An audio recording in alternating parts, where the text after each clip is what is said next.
Welcome to the lighter side of the dark side. It's your weekly freak show here on Renegade Radio and all podcast catchers, YouTube, Spotify, Apple. You know the deal. It's the Dark Mark Show. I am Dark Mark, the goth comedian. And as always, everybody's favorite horror writer, Nicole Six. Good afternoon. Good afternoon, Nicole.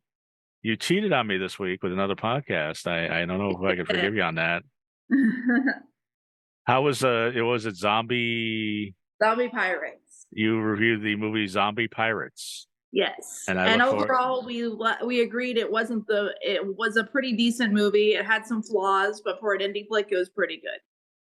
You're telling me a movie named Zombie Pirates has flaws? Well, it's not what you'd think. It has a plot. Does the plot involve zombies and pirates? It does, yes, and ritual magic. Well, I guess they didn't have room for that in the title. You want to hear some good titles? How about Gentleman's Choice? That's a good title. Dark Beauty. That's a good title. Goodbye Stranger. That's a good title. Redline. These are all evocative titles, and these are all books that have been written by our guest today. And like we were saying when we kind of tried to start this last week and there was a hurricane and we couldn't do it, every time we have a writer on the show, it's always good. Absolutely. Well, to the point I almost wanted to rebrand this show and just talk to writers, but Nicole wouldn't have it. So, but today we're talking to a writer, very fascinating story, and fascinatingly prolific. As I know, Nicole, you're going through your script, taking a while to get that done. I know you're getting a lot of notes. Our guest today has 4 books already out this year with another one on its way.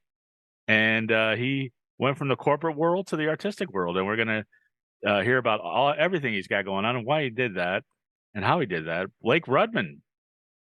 Thank you. As far as the writing is concerned, I've always been passionate about writing and storytelling. So I started doing it when I was obviously much younger, but I decided to go a different route as far as work is concerned. But I always kept outlines. I always started progressing the idea of finally putting pen to paper and completing a novel.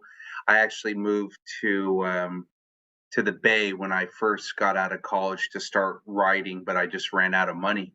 So, well, that happens to a lot of writers, and we'll get into all of that. But before, I got to match your energy. You're already telling your whole life story, and we haven't even started. This is why I got this Raise energy drink. This is the best. This is our sponsor, Raise Energy Drink. I don't know if you drink energy drinks, but if you do, this is the one to have because they got great flavors like Baja Lime, which I'm drinking right now, Voodoo's Fruit Punch, Galaxy Burst that tastes like Fruity Pebbles. The best part about this, 0 calories, 0 carbs, 0 crash. I'm going to take a sip of this.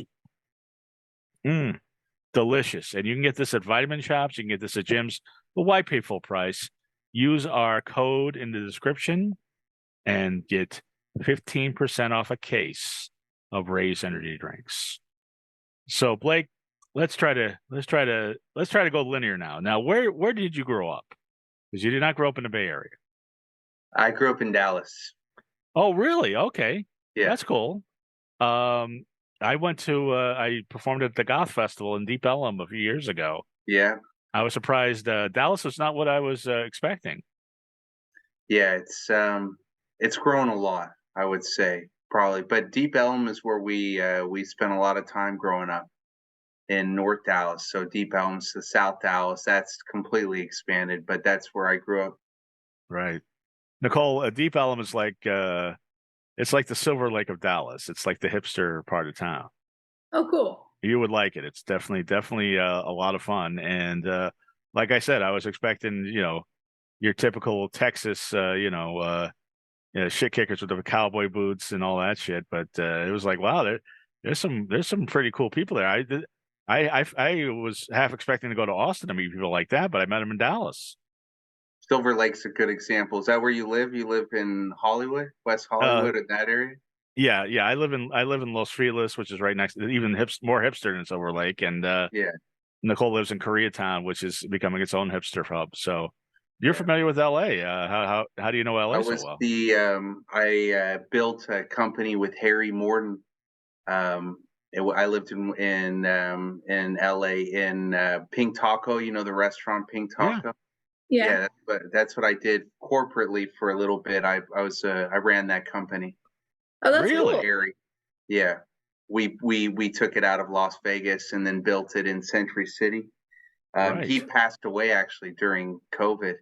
Oh, really? I'm sorry to hear Yeah, that. Harry. So Yeah, yeah, I'm very familiar with West Hollywood, Silver Lake, all of that. I lived in LA. right. Now, correct me if I'm wrong, but Harry Morton is behind Morton Steakhouse, like real big. Is that right?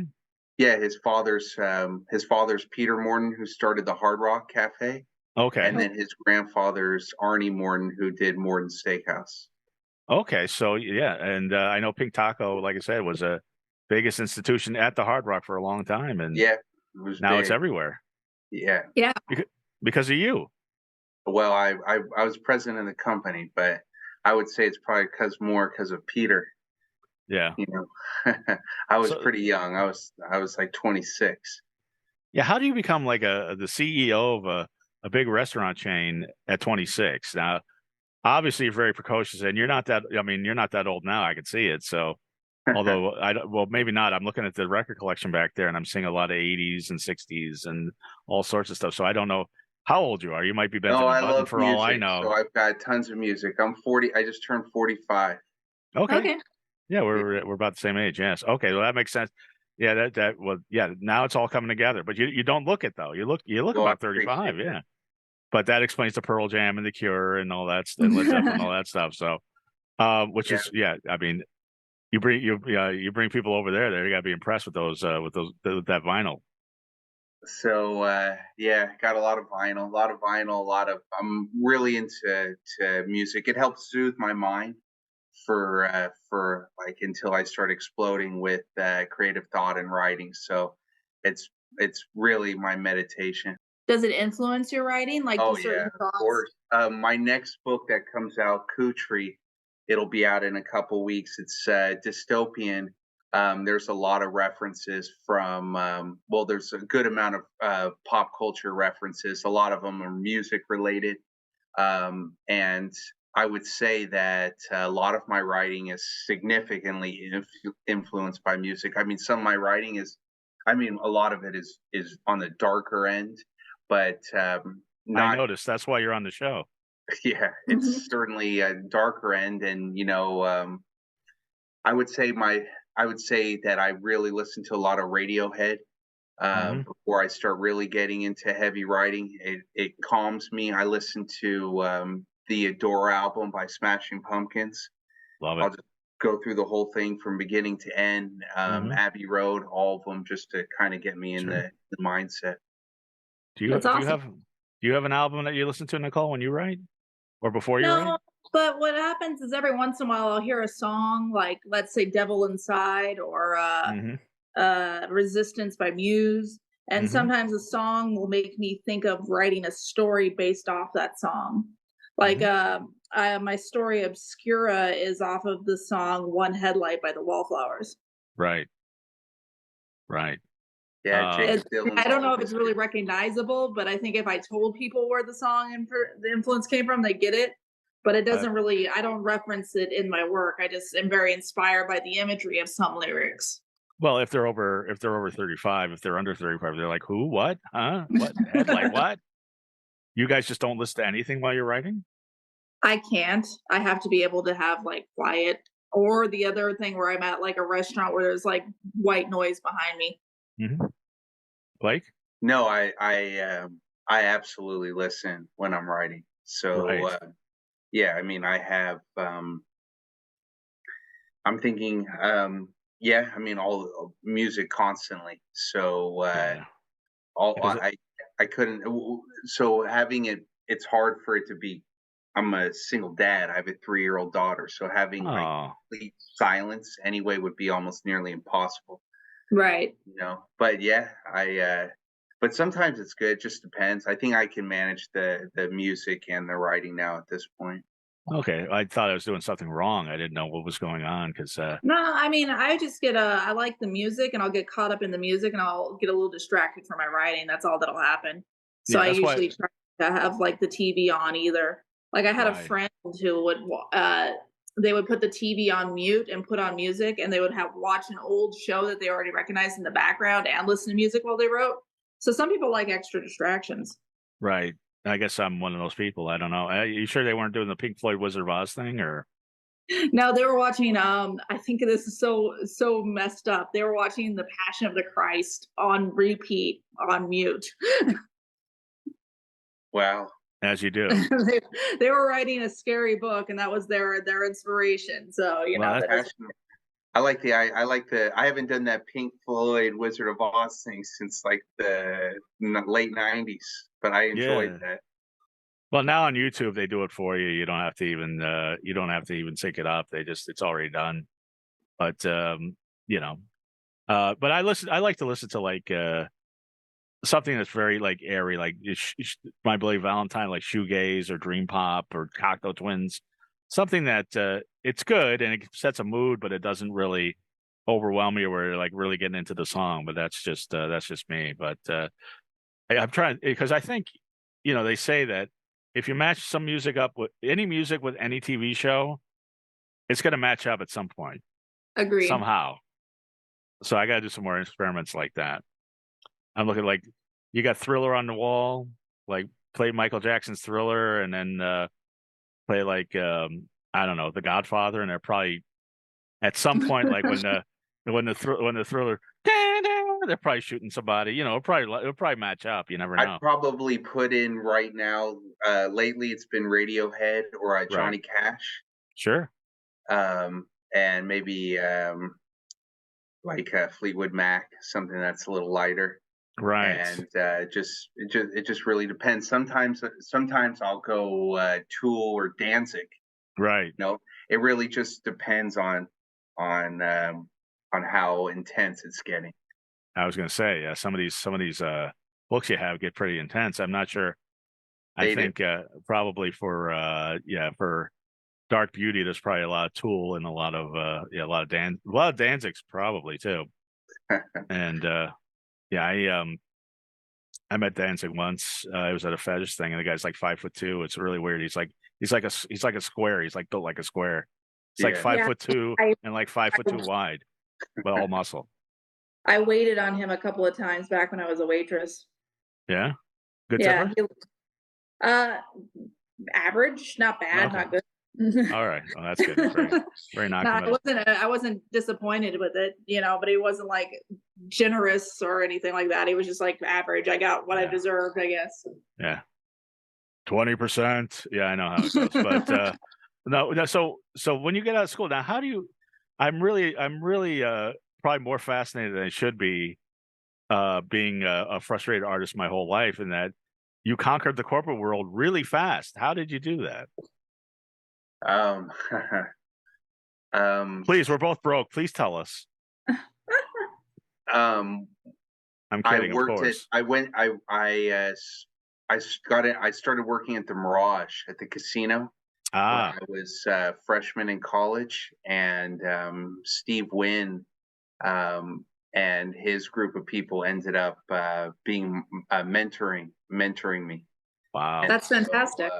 And at the time, obviously, those were really big names then. So I just kind of went with that. And anytime somebody would say, "Hey, Blake, we got something for you in New York, or we have something for you in Europe, but you have to move. You have to move." And I just moved all over. I just That's great. lived everywhere. I was willing to relocate constantly because I wanted the experience. Mm-hmm. That's cool. So did you go to college at UNLV? I went to UNLV. Yeah. Now, how do you go from Dallas to UNLV? How did that? What happened there? I wanted to get out of Dallas. Right. But man, I mean, Vegas, that's quite a culture shock. I wanted the experience. It seemed like, something different than just going to a different state to go to some school in the middle of rural America. I wanted I wanted an opportunity to actually like assimilate in a city, but yet still like be going to school, but then also work and make money. And that Mhm. just it was either New York or it was Vegas. Vegas. I love Yeah. Vegas. I try to travel there as often as I can. And last time I was there, we actually spent a lot of time at the Wynn. My friend Matt, it's his favorite casino in the whole place. He thinks the Wynn is just amazing. Yeah, it's beautiful. It is.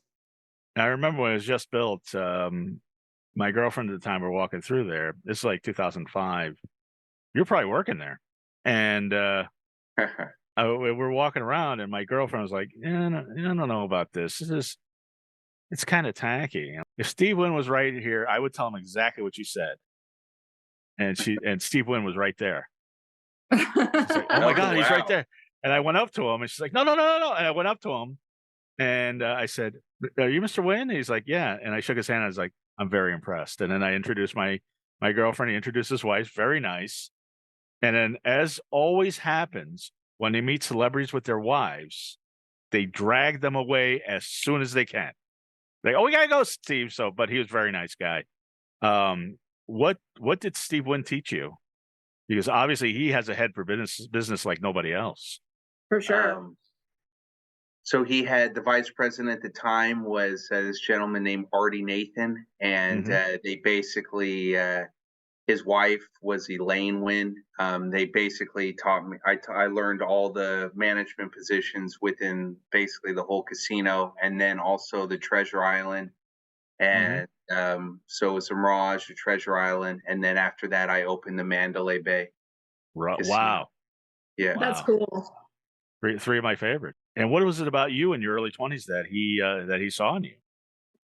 I got a scholarship from high school, a National Academy of Achievement, like a presidential scholar, and they wanted me to go there for the honors program instead of going to Cornell, so I chose there. Wow. Oh, If cool. they would let me work at the Mirage. Wow. Wow. And then so you conquered Vegas. They sent you to Europe. They sent you to New York. You were all over the place, living the high life. I mean, you opened the Mandalay Bay. So I probably saw you at the Foundation Room at once or twice. Yeah, possibly. You know, When I opened it up, the big place at the time was Rum Jungle. right. Oh, cool. Yeah. Right. And so we that was from the beginning. It was just like they had never really experienced that in Vegas. And so that was the first one to really that was like the dawn of the club scene. Yeah, that was the first one. In 99. Okay, yeah. I was living there a little after that, but it was yeah, Rum Jungle. They had that place with the ice. They had the Foundation Room. Yeah. Foundation room was great. Here's another dumb story I have for you for Vegas. You're just reminding me of all these things, and I should be talking about you and your achievements. But one time, my friends and I went up to the Foundation Room because they knew somebody, and we had a great time. Foundation Room was on the top of Mandalay Bay, Nicole. Oh, I have a story about it too. I'll tell you after you finish yours. Anyway, so this whole show is about the Mandalay Bay. But we were up at the top, and so we were there. We're partying. When we leave, it's like 3 a.m, and we ran into the lead singer of Quiet Riot, when he was still alive. And we're like, "Oh my God, it's you!" And he had like a really bad wig on and the whole thing, but he's like, tight pants. The whole thing. He's like 50 years old. But we're like, "Hey, it's cool. It's the guy from Quiet Riot." He's like, "What are you doing here?" Like, "Man, I tried to get in the Foundation Room, but the door guy didn't know who I was." And we're like, "Dude," and we got his number. We're like, "Hey," or he got our number. We're like, "Hey, anytime you want to go to the Foundation Room, you can hang with us." And he died like 2 weeks later. Aw, that's awful. And he was actually dating Tommy Ray Brown, our friend at the time, if you remember that story. I remember, yeah. And Nicole, what's your Foundation Room story? Oh, I was just gonna say, I was gonna ask, are you a fan as a writer? Are you a fan of Grant Morrison? Do you know who he is? Grant Morrison. He Sounds wrote familiar. comics mostly, but he has a couple of books too. He's a very interesting author, very prolific. It works better if you know who he is, but he threw like Big this in the comic really book world. really big in the comic book world, but his stuff is just so good. Like he also wrote like a couple of books and I enjoyed them. But so he just threw an event. It makes more sense if you know who he is, because he's Yeah. like this cool guy and he's like bald and like got intense eyes and he kind of looks like Lex Luthor and he really likes Superman a lot. So he like threw a whole party there at the Foundation Room, and that was a really cool trip I had to Vegas. I paid like Oh, $1,000 wow. to attend this big conference, and then one of the after parties was at the Foundation Room. That was recently? No, it was like 2014, probably. 14. I was going Yeah. to say, because you got out of the book world around that time. What would have been even better if that story is if he was dressed like Lex Luthor and he had that He whole kind of costume. wears clothes that are kind of sci-fi. He looks really cool. Like it was really cool seeing him DJ. It's like watching Daft Punk with a person. Oh, okay. So, Brent, you got to give us your best Foundation Room story now. Like, Oh, jeez. You know, the thing about me is when I was doing all of it, and not just Rum Jungle, but I mean, or Rum Jungle, if you want to substitute that, that's fine. we opened Studio 54 too. Right, MGM. Awesome. In the MGM when that first got going. I was so busy opening them and working on that. I mean the experience. So gosh, stories. Okay, I'll give you a story. I mean, I wouldn't even know where to begin. When Mike Tyson beat Holyfield, or when he lost to Holyfield Right. in the MGM, I was working at the Mirage, but I also was working part-time at the MGM Grand, getting the experience there. They ended up actually, MGM took over pretty much everything, but Tyson's people went crazy, and I was working at the front desk, and they shut all the doors internally, and they everybody rushed over the front area of the front desk. They started taking everybody's poker chips. Everything got taken. Really? And I was in the middle of a mayhem fight when I was like 18 years old, and people getting their bones broken, getting trampled. Crazy. That was at the Mandalay Bay in 90, I think it was like 97. 96, 97, Wow. yeah. Yeah. It was that was intense. Wow. When I worked at the Mandalay and at the Mirage and the MGM in the 90s, the late 90s, and you never heard this from me, although this is live. Nobody will hear this.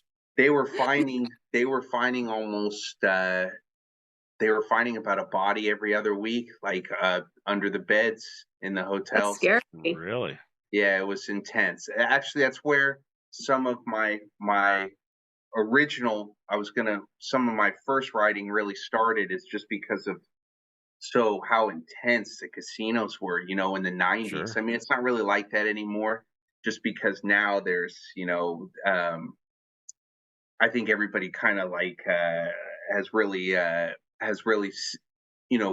gauged what they can afford to spend or not spend. And I think that I don't know if the gaming is as prevalent anymore as like actually like the entertainment aspect of like going to the bars or the clubs or going to the shows. But back then, I mean, like the actual slots, poker, all that stuff was so big that there was so many suicides and murders within Vegas. That's what actually got me to leave Vegas. Sure. Because it was that would be very intense. I remember I was in Vegas briefly. I was just going through on my way. I was passing through on a Greyhound.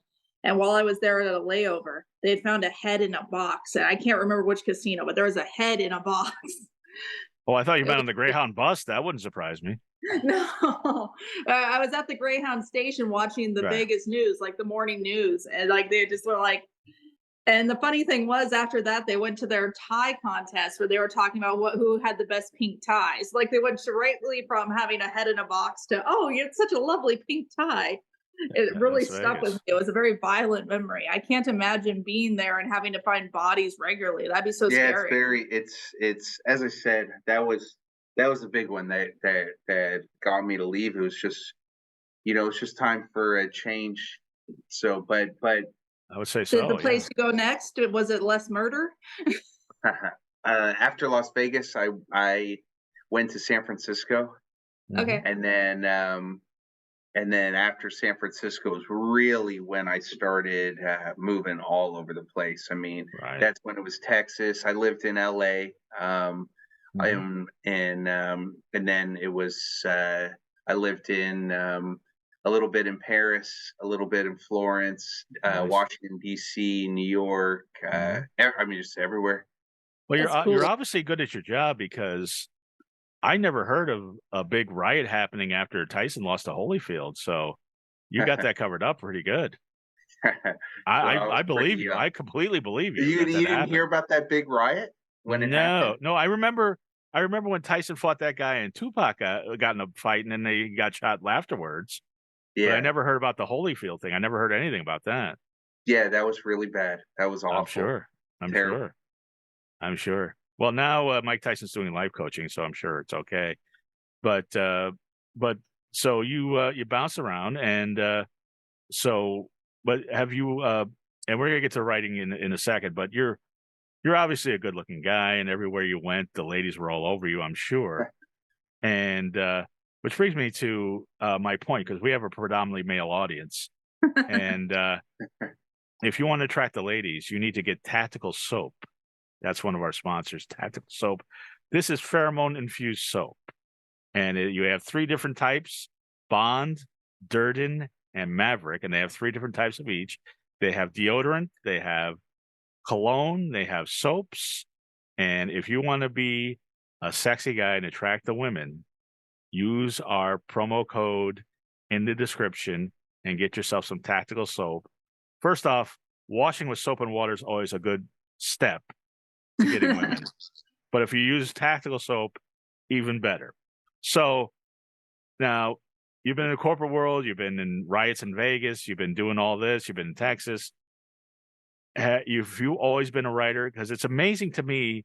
You have 5 books coming out this year. So I take it that it took years to write all of these, or did they all come out in like 6 months?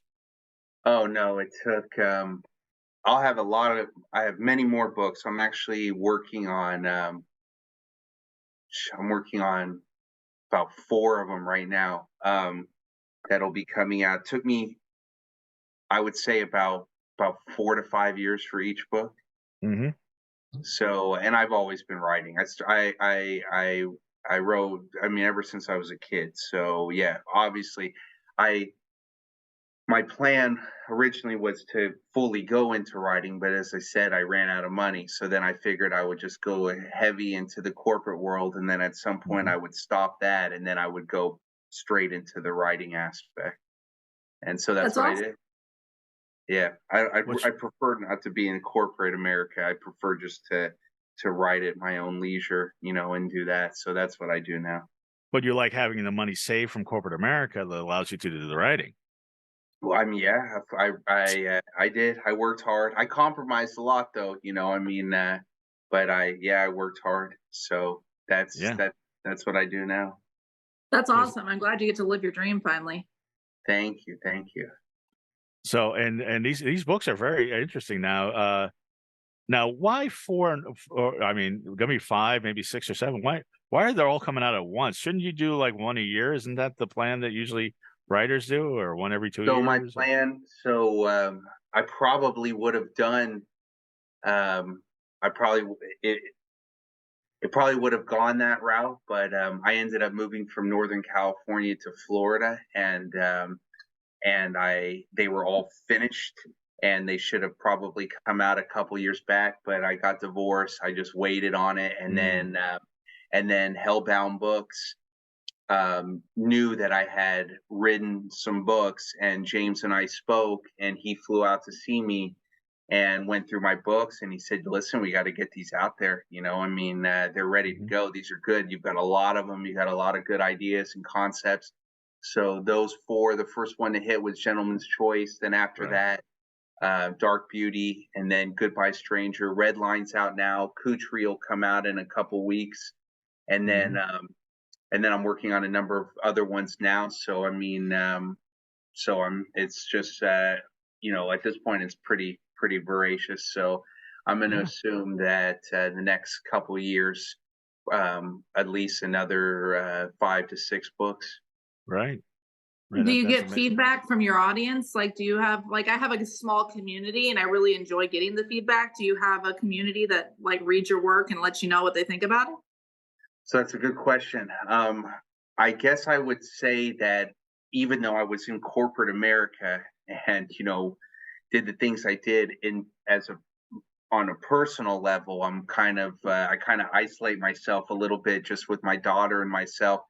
We do things all over, but as far as the feedback is concerned, I don't really send it out to ask people their opinions as much. Only I would say the editor, and anybody from Hellbound Books. I have a couple friends that I bounce things off of, but I'm not on any. I'm on social media with Hellbound Books, but I'm actually myself not on any social media. Mm-hmm. So the only thing I ever really see are reviews on the books I've written. But I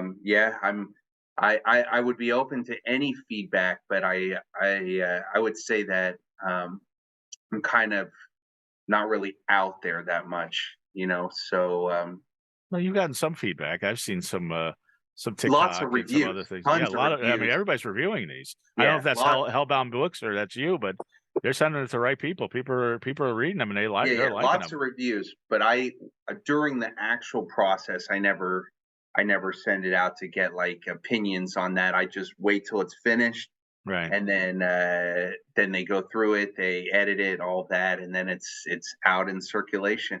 Mm-hmm. Cool. And these are provocative books. I like these concepts. And the first one, now, why Gentleman's Choice first? I mean, I think I know why, because it's very in the zeitgeist as far as and Nicole, what this is this is about a reality show like The Bachelor or Love Island that apparently there is the dating show is blamed for a viewer's death, and there's you don't know what's going on with the host, and there's a private investigator who's hired by the victim's family to infiltrate the show and get to what's going to happen. Do I have that right, Blake? I didn't want to. Yeah, it's is it because it's a reality show? I wrote about the Bachelor more or less like an extreme dark side of The Bachelor with contestants dying, right. But and I thought that the actual show, The Bachelor, I found it so amusing that everybody was, spending so much time just consumed by it and planning parties around it, and girls having other girls out just to like spend Monday nights watching The Bachelor, that I said, wow, it's like, would they be willing to go on the show if they knew they could die?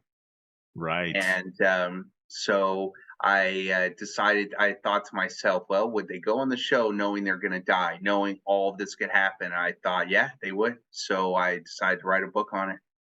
That's cool. I flipped these days, especially, the cliche. And so, yeah, I mean, Gentleman's Choice has done well. Yeah. That was the first one out. So, right. Yeah, different girls than I do. The girls I know are not having bachelor parties, but. And you know what? If these books really start hitting, you could be the next Bachelor. You realize that? I don't know if they want a 45-year-old Bachelor with a 3-year-old. Oh, their newest guest is it's a Golden Bachelor. I don't know how old he is, but he's over 60. Oh, is there a new? Oh, there's a new. Let's see. There's a new Bachelor. I'm not joking about this. I knew Nicole will be up on this. Over 60. Like all the women are over 60. The Bachelor is over 60, and they're all going to be competing. That's the next big thing for the Bachelor. It sounds like I'm making it up, but I'm not. Damn it! So the guys have to be 62, because if all the girls are 60, I would go on that show and clean up. You would. Women over 60 find me so irresistible. I don't know what it is. And these women look really good for their 60s. Like they look like I've seen the. I'm one of the people they send it to because I watch a lot of ABC, and so I get like my algorithm sends me all these different Bachelor things. So I see all that stuff. I see all the Dateline 2020, everything that's ABC. I get in my my algorithm. So. But you've seen the women over 60 I've gone out with. Oh yeah, no. When I saw these women, I thought of you. I was like, Mark would do really good with them, and they're really Uh, attractive. They're smart and they're experienced because they're that's 60. You why know. I date them. Well, first off, they're the only ones that say yes to me, but that's why I date them. But once again, we got off on another tangent. I didn't mean to, but Sorry. so, no, that's okay. Well, I figured we go off at a bachelor tangent. So you don't want to be the new bachelor. I haven't. I don't know. I don't think Because so. that would I be the haven't ultimate even. I irony. haven't even gone on a date for a couple of years. So Oh, you I will. don't know about dating a slew of women. You know. And It also, would be you're very intimidating, I think. I would have a problem if I was like the bachelorette. I wouldn't know how to handle dating that many men at one time. I'd be like, whoa, whoa. oh, Yeah. that's your life anyway, Nicole.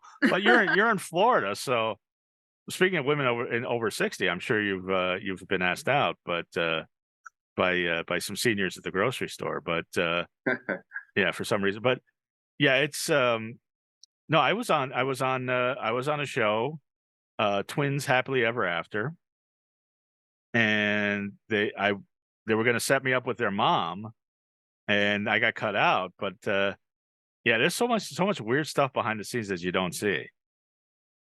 And do you really explore that in the book? I mean, Oh yeah. how in depth did you get into the how much research did you do on these reality shows? Yeah. It took a couple of years. Yeah. That book started in 2016 is when I started. Then it got I threw away the first copy. Then it got rewritten, threw it away. It was finally finished in 2022. Mm-hmm. So it took a good amount of time. Yeah, a good amount of research. Right. Sure. So I mean, do you really go behind the scenes where like people are doing 2 and 3 takes of what's supposed to be spontaneous? I more or less, I pretty Yeah. much do as much research as I can on the topic if I can get that opportunity, and then Mhm. I picture myself and actually create a kind of sculpture and an outline when writing of me actually being those particular characters. Mhm. And so I did that with Goodbye Stranger as well, and it's done from multiple perspectives. Right. So That's a Do good you way to do do it. anything supernatural with your books, or is it all human monsters? no, I have another book that's coming out now that's supernatural. It's a modern supernatural and present and a bit dystopian future book of Job, like the Book of Job, Okay. and it's very supernatural, resurrection, a lot of supernatural fiction actually is coming out. So that's what I'm working on right now. I haven't done anything like vampires type thing. More like supernatural, as in like the other side of the veil, like Okay. that you can't see. Right. Tell me about because this is your first protagonist is Vanessa Young, and the stereotype is to have some like old dude Columbo guy be the detective, but you've got a woman as your detective as your protagonist. That's fairly unusual. I thought it would be interesting, and some of the other books as well. Concepts I kind of want to get away from traditional writing. As I said, it's going to really start taking a series of going not only dystopian but supernatural, but also switching it from what you would expect the protagonist to be to now kind of flipping it to something different. I want to get more of the. I figured that the female audience. I don't know if they were going to be as big into my crime thriller type noirs, but I wanted to get them in, and I thought this was a way to do it. Right. And well, I'll tell you, most of the reviews I've seen are from women and they love it. That's awesome. And but you've always been inspired by the noir uh, type of fiction, Yeah. Elmore Leonard, type things like that. Yes. Like, who else are your inspirations? Who did you read growing Well, up that you really liked as far as a dystopian wise, interestingly, I would say that that I that I would say that I like objectivism, so I really like Ayn Rand. Mm, okay. Dystopian wise, obviously Orwell. I like Huxley, Aldous Huxley. Sure. I really went when I was doing Goodbye Stranger. I did a lot of research, and Thomas Harris was really good motivation for me with them. Sure. Just through, I mean, all of his books are amazing. Hannibal Yeah. Lecter stuff. Yeah. So I mean, I've got so many inspirations. Dostoevsky, I Mm. couldn't even begin to tell you. I mean, and then spiritual, like as far as like doing the spiritual fiction and everything going, I really like C.S. Lewis. I would say I really like the Fight Club, and I'm really trying to Chuck. obviously Stephen King as well. I'm trying to just make more of a merge, but more modern. So I would say that, but influences wise, I would say for dystopian, it certainly happened when I was young, and that was definitely Orwell. Right. 1984 was a big one for me. Sure. I like 1984. It's very well done. And Animal Farm, all that stuff is Love great. it. Yeah. And it's funny because just looking at these books, I haven't read them yet, but I'm just reading these synopses. I could see all those influences, but I can also see they're coalescing into something that's definitely unique. Dark Beauty, which is probably the gothiest cover of them all, is about identical twins that they apparently get acid thrown on them, and then all sorts of things ensue. That's crazy, and they have to rebuild their life. This is the one that I've seen more reviews on, and they love it. It's an amazing story about how these two Two deal with that, sisters, two and twin that sisters. and they I'm guessing they turn on each other, possibly. Um, it's not so much turning on each other. Both of them, they're most beautiful aspiring girls in the world. One of them wants to be a doctor. The other one obviously just wants to go the route of modeling and acting. She eventually convinces her doctor sister to go that route, but the I guess you would say the bad twin has a series of relationships that she completely controls.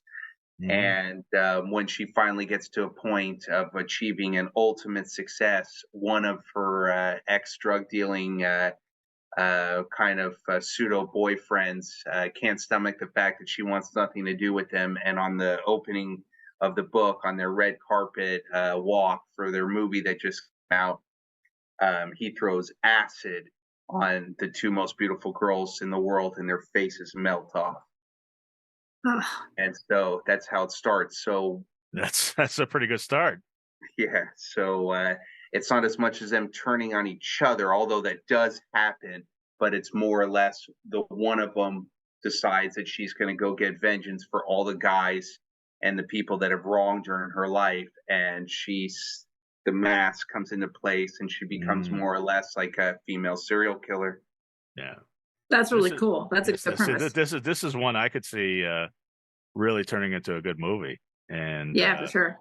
and also this begs the question, and I've said this many times on the show, why does every beautiful woman go out with the biggest assholes? What is that? You saw it in Vegas, you saw it in LA, you saw it in Paris. What is this? It I always think it's happens. because they don't. Well, you'd have to ask Nicole for that. I don't know if I could give you that answer. you know. Well, I've said it before. Girls don't think you're an asshole in the beginning, usually. Some women are attracted to assholes, but mostly there's a mask that these assholes wear in the beginning that the women don't notice right away. And then by the time that they notice, they're already like infatuated. Trust me, I A know a lot of lot of women. women that after they threw acid on that movie, like he had his reasons. I I sound personally stopped dating assholes. The last 3 guys I dated were not assholes. okay. All right. So but that's one I definitely want to check that one. I want to check all these out. This is crazy. I think Goodbye Stranger is another one, Nicole, that you'll like. Okay. A wealthy, successful man whose wonderful family life masks a much darker side. Throw in a once trusting, increasingly suspicious wife and the stage is set for twists and turns you never saw coming. So Goodbye Stranger, I started that about I really outlined it and put the notes into it about a year before I even met my ex-wife. But Okay. it's actually based off of um, an NFL football player, which I won't go into detail. But I always thought Right.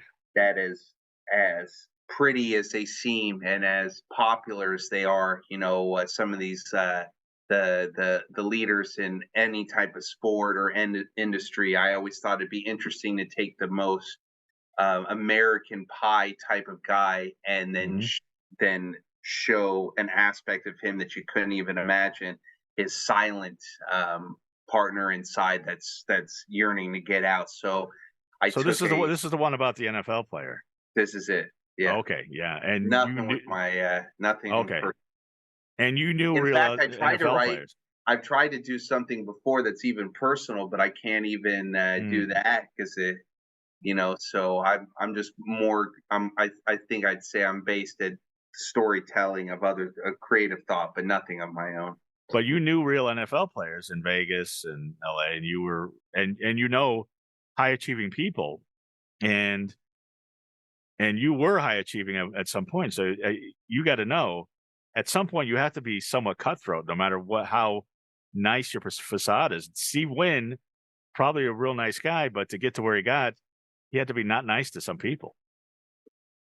Yeah, I mean, I would say that I don't know if I was. I'd say that my novels, my thrillers here are going to be way more cutthroat and than at times I necessarily was. But I mean, I had that in me. That's Right. probably why I had to exit because you can't do both. Right. Yeah. So, but yes, I Right. can be pretty. I could be straight to the point and obviously aggressive when need be. And I think I embrace that in the writing now. That's good. That's good. So, and yeah, it sounds like just from talking to you, you excelled in that world, and you could still excel in that world if you wanted to, but it takes a toll. Yeah, it was time to leave. I probably have about um, you know, another 50, 60 concepts, ideas that I'd like to put to paper. And it's Hmm. just way too hard to do that and maintain work. Plus, at the same time, I have a little 3-year-old. I'd assume at some point maybe I'll get remarried, have some more kids. So I figured that I'd just be an author with a little girl and see what happens. Producers of The Bachelor, take notes. I don't know if I could ever do that. But no, but like I was saying, well, and writing obviously helps so you can be there with your daughter, and you can, Yeah. you don't have to travel all over the place, and you can write and and all that. But the other thing about the NFL players now, there's a couple things going on now. Obviously, with the concussions and everything, it's come to light. I mean, there a lot of them are really not. They I grew up in San Diego, and Junior Seau was one of the best players. Committed suicide. There's a lot of people that just messed up with concussions. Yeah. So that's one thing. And then the other thing is it's just nerd culture has taken over. I don't know how people in school now, the Jackson school, they're getting bullied by the nerds. I don't know what football players have got to do. So it's so weird to, and then also that's a profession like writing, like everything else, acting, comedy, modeling. Um, the top 1% of 1% actually make it. So to get there is tough. So I fashioned some of the book in the beginning. Actually, a lot of research was put into Junior Seau. right. So that's actually how the whole concept of the the the actual main or the Preston Harrington starting off, who's a football quarterback, Mhm. starting off before he became the person he becomes. He actually does get hit multiple times, has multiple concussions, and that triggers something that already started, something that was already delicately, precariously waiting on the balance of, is he going to Right. be good or a bad guy? And then that set it off. So, and that was because of Junior Seau, because I was such a big fan of him, and then to Mm, see the demise of that was very sad. it really is. Yeah, Nicole, I'm not sure if you're familiar with him, but he was one of the best players of all time, linebacker, and he just had really bad. I mean, he just got, he had so many hits that he had, concussion syndrome, and he committed suicide. And it was That's awful. so did he kill his family too? I forgot. no, I think it was just himself. Yeah, but Yeah, but I know that just if I remember correctly, he there was some abuse in the household and things like that. But and none of this, because yeah, of his condition. they keep remaking the helmets, so it's less of an injury. But when you're hitting people with your head, it's not easy. What once again, another great concept, and you come up with these concepts. They're they're familiar enough, but they're completely original. Thank you, thank you. So, and a 300-pound football player coming at you that's a serial killer. What's scarier than that? Like, Norman Bates is one thing, but when you got Junior Seau coming at you, you're not getting out of that. I think this So one will throw you for a loop when you read it. I can't wait. I think you'll be able to also see that it was the first novel thriller that I've done that I actually put as much research into picking out a couple particular characters or retired NFL players. And so, if you're reading it, and since it appears that your pop culture obviously is going to be intensified here, you may be able to establish who you think that they are. Mm, And I really wanted to use the American type pie, all American boy persona. right. So this one really throws you for a loop. Yeah, and there's nothing more all-American football, and I mean, we just had the first week of the season, and it's all people are talking about, Aaron Mhm. Rodgers and all that, and it's that's as American as anything, and these guys that are have sacrificed their whole lives to get to that position, and have taken so many hits, and their bodies just take so much abuse, and and it's a wonder none of them have become serial killers, but hopefully. Make sure that the NFL does not have Goodbye Stranger as preferred reading for their players. But and then you got Redline, which is a terrorist thriller, another noir thriller, and apparently there's a police detective that just having a nice day out with his wife and son, and then he gets involved in a whole global conspiracy and a terrorist attack. I went to go see when Star Wars came out again, like when they started reissuing. I think it was Right. maybe in 2016 or maybe 17 when Mm-hmm. another big one was coming out. I said to myself when I was there, I said, "Wow, these theaters are packed with Mm-hmm. people. Wouldn't it be amazing if at the same time when everybody's at a theater, deceptively, a new form of terrorism would be where they would bomb all of these theaters all over the world that are playing this movie. So everybody would then say, we're never going to the movies anymore. But they would have set it up years before where they actually had the internal writers of code for Netflix and everything, that they had actually taken all of those guys and got the best programmers to change the pixelation on your TVs at home. So they knew that you would stay at home and now just watch Netflix or HBO or Cinemax or anything you'd watch.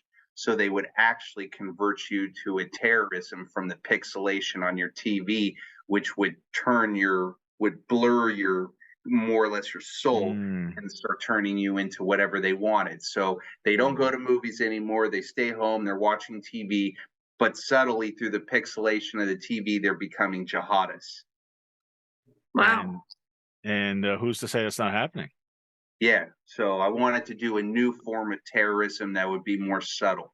always watch the Cinemax anymore, but yeah, Netflix, Hulu.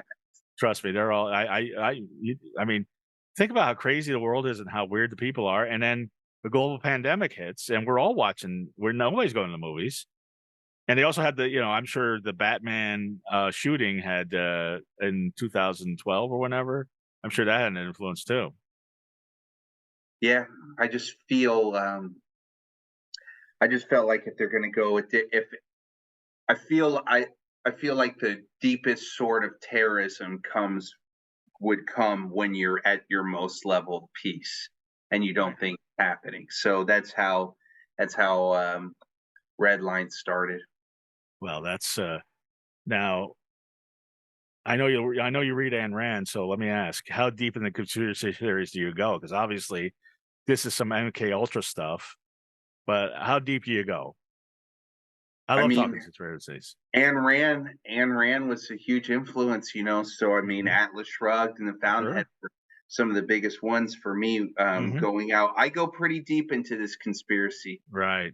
So So do you this think this is happening? Do you think that this is happening? Everything's being recorded on so TV, on I computers, on phones, and you'll just mention something to somebody and you'll get an ad pop up. So something's happening. I think that I think that through certain particular channels now on TV, and obviously through certain elements of spokesmen and marketing and anchors and all this stuff, there's certainly a level of manipulation that's going on. I don't necessarily believe it's through the pixelation, but it could just as well be through the marketing and the actual approach and the dialect, the not the dialect, the actual verbiage and how it's being expressed. So yeah, I definitely feel like there's a level of manipulation. I mean, we have a country that's divided, Yeah. so, and it's completely divided more so than it's ever been. So that is definitely a sense of manipulation and Deliberately terrorism. so. Deliberately so. Yeah, deliberately. Agreed. Hmm. And yeah, it's unfortunate. I mean, especially, you started writing this in 2016, which doesn't seem that long ago, but that was 7 years ago. And man, it's things have really changed. And even back then, you were allowed to actually talk to somebody, have a different opinion, and agree to disagree. You can't do that anymore. Yeah, no Things way. gotten to extreme. And Very. that's yeah, and it's just everybody's like it's 100% this or 100% that, and it's like, well, Yeah. no, it's not 100% either. But and that's all. Maybe I'm gonna watch TV today. I'm gonna watch the pixelations and see what I see. Well, you wouldn't be able to watch them. They'd be subtle enough to grab you without you even knowing. I'm gonna concentrate. I'm gonna look right in the TV, Mm. real close. You know what it is? Maybe we should start. We should go to Goodwills and just chuck our smart TVs that are recording us and get those old tube TVs, and then we'll be okay. I think that's what we need to do. Well, I'm not gonna lie. Most of my life is recorded on my phone, and my internet knows exact. I mean, my algorithms are on pat. They know what I want. They know I want to have vegan meals, animals, mostly cats, All and right. things that I watch on things I stream because those are the things I do on my phone. And so that's what I get every day. Every day I have a list of ads that are catered perfectly towards me. And Mhm. I'm fine with it because at least it's stuff I want to see. Every once in a while it'll be something I'm like, why did they send me that? But for the most part, they know exactly what I would be interested in. So my computer, my phone is very smart. But was it weird in 2016 to come up with this concept, and now Um, all these years later, and you have a 3-year-old daughter, and it's like it's not that far fetched anymore. yeah, I mean, it's not. It's not. No, I didn't anticipate all the stuff that was going to go on with the country for Yeah. sure. But I knew that something was brewing, and it just seemed like it made sense. Mm. Well, it's very prescient, and I'm glad that you got it out now because who knows if who knows what will happen in 2024. But it's definitely that. Nicole, these all sound like great concepts, and great books to read, Absolutely. Yeah, they sound like really good books. and all completely different. Yeah. Thank. And the one more now, this was supposed to come out in August. What happened with Kutri? Well, Kutri, since Redline just came out about 3 weeks ago, Kutri will be the next one. Kutri's dystopian. I actually wrote that before COVID. An epidemic comes, 90% of the world is more or less destroyed, and men outnumber women significantly. And in the midst of that, the government tries to put back society, but they want to put society back together the way they want it, which is no outside demographic influences. White marries white from that particular village, or Indian marries Indian from whatever village, from black with black, Latino with Latino. There's no interracial mixture. The government controls everything. And there's actually dowries that come back into play since men outnumber women so heavily.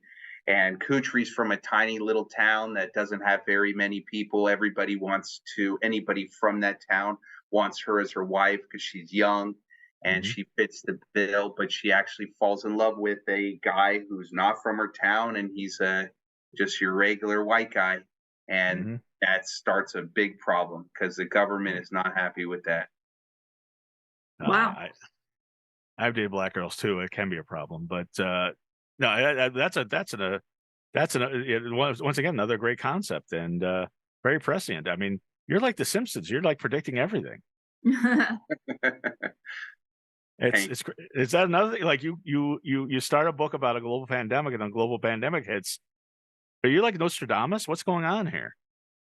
I don't know. I mean, I am writing one on the resurrection right now. So if people start, if Van Gogh and Hemingway come back in the next 6 months to say what's on the other side of the veil, then we'll know that I can, use my prophetic skills to write some more novels. I don't know. I guess I got lucky. But you're a very creative guy, and you got some great concepts. Now, after Kutri, what you say you got other books? Can you preview a couple of things you got coming up? I'm gonna write. I've got a couple books. I'm gonna do a book called The Avengers of Blood. Basically, this is going to be another spiritual. I would say almost Tarantino-esque, but it's going to be a totally different spin. When I'm going to set it back during the beginning of the meridian of time, and when Jesus obviously was killed, and I'm going to write a book, Avengers of Blood, in that basically somebody's going to avenge everybody responsible for the murder of Jesus, and within the time frame before he's resurrected. And and it's biblical in the sense that in the Old Testament, during the Moses times, if you killed somebody in somebody's family, then there was an avenger of blood, a kinsman, or somebody they hired, generally a kinsman, that would go and kill whomever in that other person's family is responsible for the murder. This person's going to take out everybody responsible for Jesus's murder, but intense, like Jesus Unchained, sort of, yeah. And set during that time, and you'll get the dialogue, also the creative dialogue of actually seeing Pontius Pilate and all of those figures that we've heard about since we were kids, actually having that sort of dialogue before they're murdered. And then it wasn't me, it was him. And I know. Yeah, but we know the truth already. Yeah. And then so your friend that writes to Passion of the Christ, have him look out for that, Nicole. Yeah, Passion of Christ. He'd probably like it. He likes revenge, and he's Catholic. I like it. It sounds cool. Yeah, it's called The Avengers of Blood. The Avengers of Blood. And then Avengers of Blood. And then I have another concept I'm working on with a bunch of kids that grow up in Brooklyn during World War II, and they're reading an Avengers of Blood comic strip. So I'm going to merge them. And in the midst of them reading Avengers of Blood comic strip, and they're kids, they're anywhere from 14 to right before the draft age. They decide, a bunch of Jewish kids in Brooklyn, that they know what's going on with all these concentration camps and all these people dying, and these 4 kids decide that they want to stop the Holocaust.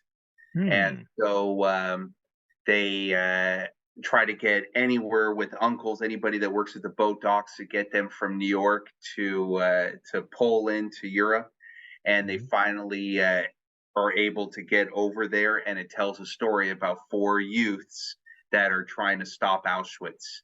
But it's intense, but it's also comedic, in its intensity, because you got 15-year-old kids that think they're King David, so right. I'm working on that too. So you got a whole Rudman verse going on. Yeah. And then I have a book right now. It's called it's about the contestant, similar to, it's not The Bachelor, but I'm going to do another game show book about sort of like I can't think of the 80s movie that came out. Anyway, it's about a game show that you can't win, that nobody ever wins. Like The Running Man? The Running Man, yeah. Right. I'm doing like a modern version. Yeah, you can't stop me with 80s movies. So okay, yeah, The Running Man. But more or less a little bit with once again a flip on the cliche, and it's modern. And then any other Vanessa Young adventures? So if that was to get picked up, then there'd be a series of those adventures, because I actually think that particular book would do really well as a series. Right. I think it would do well. I mean, The Bachelor is a series, so why wouldn't Gentleman's Choice? I'm surprised actually that it hasn't been like that. Nobody had done it before. So yeah, possibly. There you go. And how did you get to with all your biblical upcoming events? This is upcoming books. This is very ironic. How did you end up at Hellbound Books? So there's really a fine line between horror and fear and darkness, and then obviously spirituality. I mean, they really mesh. You need the good, you need the evil, you need both sides of humanity. And Hellbound really wanted to take another step forward and go into some different sort of psychological thrillers and dystopian. And James felt that I'd be a good match for him, something different. That's great. And and how are the sales? How's it going? Are you is it how do you make money with books these days? Quite frankly, I got to ask you that as a businessman. I mean, as far as the books go, I guess you just make the money off of selling the paperbacks, Kindle, and all that. But I guess the idea or the concept that would be eventually for them to go into some network sort of production. Sure. But I mean, yeah, it's gone well. I mean, it's just the beginning, really. I mean, I think that my first book went out around maybe April or May. Right. And so that's the first time I ever even released anything. So, and there's already 4 out there. So, I mean, they're getting good reviews, selling a number of copies. The gentleman who wrote The Devil's Advocate really enjoyed A Gentleman's Choice. He wrote a nice blurb on it. And that was a great movie when that came out. I was really into that. And so, yeah, I mean, they're doing well so far. We'll see how, it goes. Just the beginning, really. I think so. Yeah. I mean, it hasn't even been 6 months. No, it has you're not. A published author of 4, now going to soon be 5 books. I think it's great. Like I say, I look forward to reading all these. These sound fantastic. I recommend them to anybody. So, Blake, it's been a pleasure talking to you. It's been great. Like I said, Nicole, when we have authors on. Oh yeah. So I was telling her, I said, we should just, because everybody asked me, what's your podcast about? And then, like, nobody asked Howard Stern what this show's about. Nobody asked Joe Rogan what his show's about. I like to interview interesting people, but Yeah. everybody's like, oh, well, what's it about? So I was like, well, maybe I should rebrand and just talk to writers. And Nicole's like, no, I want to talk to everybody, but I really like talking to writers. And I think you're off to a great start. Thank you. Thank you. Thank you both. Took you 20 years to write these books, but they're all coming out now and people are loving them. And tell everybody how they can get a hold of you and how they can get a hold of these books. Well, as far as the books are concerned, Barnes and Noble, Amazon, right now. I think there's a couple other ways, but there's 3 of them that are audio too now. So Gentleman's Choice, Dark Beauty, and I believe Goodbye Strangers shortly going to be audio, but the first 2 you can actually get audio. All of them will be audioed as well. And as far as myself goes, the publishing company did set up like a Facebook, Instagram, TikTok. But if as far as getting a hold of me, if anybody wanted, I mean, I guess I would assume I'm pretty easy to get a hold of, but they could go through those avenues as well. Go to BlakeRudman.com, and also if you want to go to Hellbound Books it's a plural thing. Hellboundbookspublishing.com, and you can get those books, and you can learn about Blake. And I based on what I'm seeing, I think you got a great future, and I think this is going to be great. I think you're going to be laughing about how you worked so hard to get to the top of the corporate world, and now you're doing what you were really put to do, which is to write great stories. These are fantastic. Thank you, Mark. Thank you. It's very nice. Yeah. So definitely check those out, and hopefully Gentleman's Choice or one of these gets picked up, and I think they all would make great movies. So I think for sure, yeah, or TV shows. We'll obviously there's a strike now, so you time that right, but we'll see how that goes. But Blake, thank you for being on. Thank you, Nicole. Oh, and do you do the audio, or somebody else does the audio? No, somebody else does it. Okay, I was going to say, I was wondering if you were confident enough to do the audio yet. I've never given it a crack, but maybe one day I will do the audio on one. Okay, well, Hellhound Books. If you need somebody to do the audio, I'm available. Nicole, how did they get a hold of you? I'm Nicole H6 on Facebook and Nicole6 Books on Instagram. And you've only put out one book this year, or actually it was last year, but I usually put out a book every couple of years. It's my my go-to. So my book out this year is a poetry book, and it's available on lulu.com, lulu.com.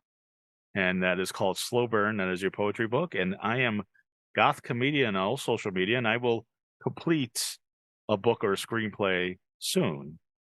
I keep telling myself that. I'm talking to a guy who's come out with 5 books this year.